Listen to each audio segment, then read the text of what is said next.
ये है आज की आधुनिक अयोध्या।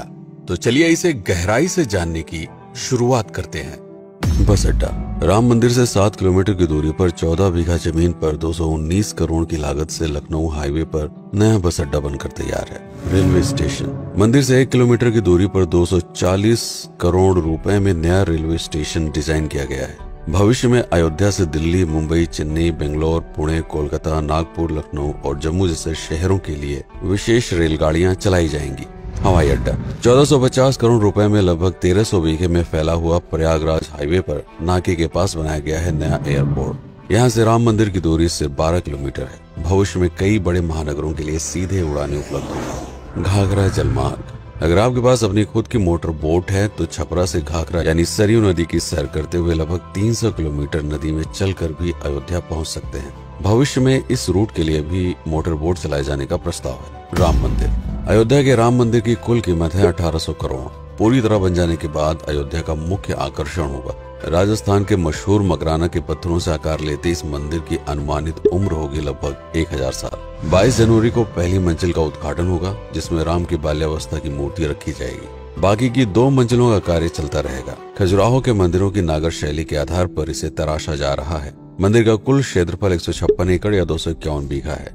हनुमानगढ़ी। राम मंदिर से लगभग 800 मीटर की दूरी पर स्थित है हनुमानगढ़ी। मंदिर के आवासीय परिसर को मिलाकर यह लगभग 52 बीघे में फैला हुआ है। मंदिर की 76 सीढ़ियां चढ़कर हनुमान जी के दर्शन के बाद ही राम मंदिर में जाने का विधान है। यह मंदिर अयोध्या शहर के ठीक बीच में एक ऊंचे टीले पर बना है। शहर की तरफ आने वाले आक्रमणकारियों के आने की सूचना यहीं से प्राप्त करके अयोध्या के राजा तक भेजी जाती थी। इतिहासकारों के अनुसार जितनी बार भी अयोध्या पर आक्रमण हुआ उतनी बार इस मंदिर को भी विध्वंस झेलना पड़ा। हालांकि सन्यासियों ने हर बार इस मंदिर को फिर से खड़ा किया। आज यह मंदिर रामानंद संप्रदाय और निर्वाणी अखाड़े के अधीन है। राम की पेड़ी। अयोध्या को सरयू नदी की भयंकर बाढ़ से बचाने के लिए इस बांध का निर्माण किया गया था, जिस पर श्रद्धालुओं के स्नान के लिए कई घाट बना दिए गए थे। इतिहासकारों के अनुसार जितनी बार भी बांध टूटता था, सरयू का पानी अयोध्या की गलियों में घुस आया करता था। इसी बाढ़ से बचने के लिए पूरे अयोध्या में जगह जगह पर ऊंचे टीले बनाए गए थे, जैसे राम टीला, हनुमान टीला, लक्ष्मण टीला। आज ये बांध अयोध्या का मुख्य पर्यटन स्थल बन चुका है। हर दीपावली पर यहाँ लाखों दिए जलाकर रामायण की उस घटना को उत्सव के रूप में मनाया जाता है जब श्री राम अयोध्या वापस लौटे थे। अयोध्या के कई बार उजड़ने के पीछे एक कारण इस नदी को भी माना जाता है। हालांकि इसी नदी की वजह से यहाँ पर गन्ने की खेती बड़े स्तर पर की जाती है। लता मंगेशकर चौराहा। नया घाट और बस स्टैंड के पास ही अयोध्या का मुख्य चौराहा 6.7 करोड़ रुपए में बनकर तैयार हुआ है। पद्मश्री से सम्मानित राम सुथार जी ने 2 माह के कठिन परिश्रम के बाद इस 40 फीट लंबी वीणा को आकार दिया। 14 टन की इस वीणा को लता जी के स्मृति चिन्ह के रूप में यहाँ पर लगाया गया है। इसीलिए इसका नाम नया घाट चौराहे से बदलकर लता मंगेशकर चौराहा कर दिया गया है। धर्मपथ। नया घाट से कुछ पहले सड़क के दोनों तरफ 30 फीट ऊंचे 40 सूर्य स्तंभ लगाए गए हैं, जिसे धर्मपथ का नाम दिया गया है, जो श्री राम के राजकुल सूर्यवंश का प्रतीक है।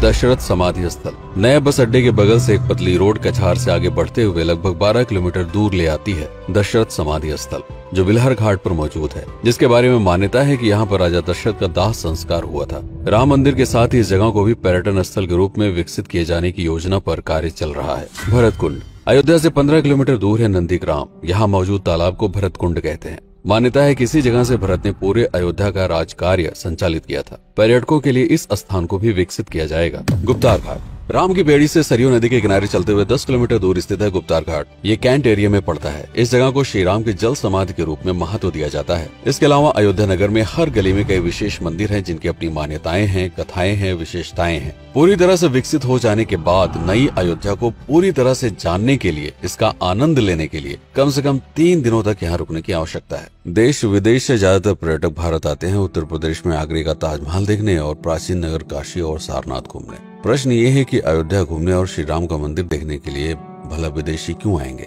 और इसका कारण है भारत में लिखी गई राम कथा की सबसे पहली और प्राचीन पुस्तक रामायण। भारत में रामायण के अलावा कंबोडिया में रीमकेर, थाईलैंड में रामकियन जो कि वहाँ की राष्ट्रीय पुस्तक है, इंडोनेशिया में ककनिक, नेपाल में भानुभक्त रामायण जैसी पुस्तकों में वाल्मीकि की रामकथा से प्रेरणा लेकर इसे अपने अपने देश की संस्कृत के हिसाब से फिर से लिखा गया है। पात्रों के नाम, कुछ नई घटनाओं के अलावा मूल रामकथा सभी में एक जैसी है। इसके अलावा भारत में ही रामकथा को लेकर संस्कृत में 7 संस्करण, हिंदी में 3 संस्करण, गुजराती में 47, उड़िया में 14, तेलुगु में 5, कन्नड़ में 4 और अन्य भाषाओं में लगभग 17 संस्करण मौजूद है। इसके अलावा लिखे गए नाटक, कविताएं आदि को भी अगर मिला दिया जाए तो इस दुनिया में 300 से अधिक तरह से राम कथाएं बार बार लिखी गई हैं। इन सभी राम कथाओं पर कई विशेषज्ञों ने समय समय पर अध्ययन किया और अपने विचार दिए।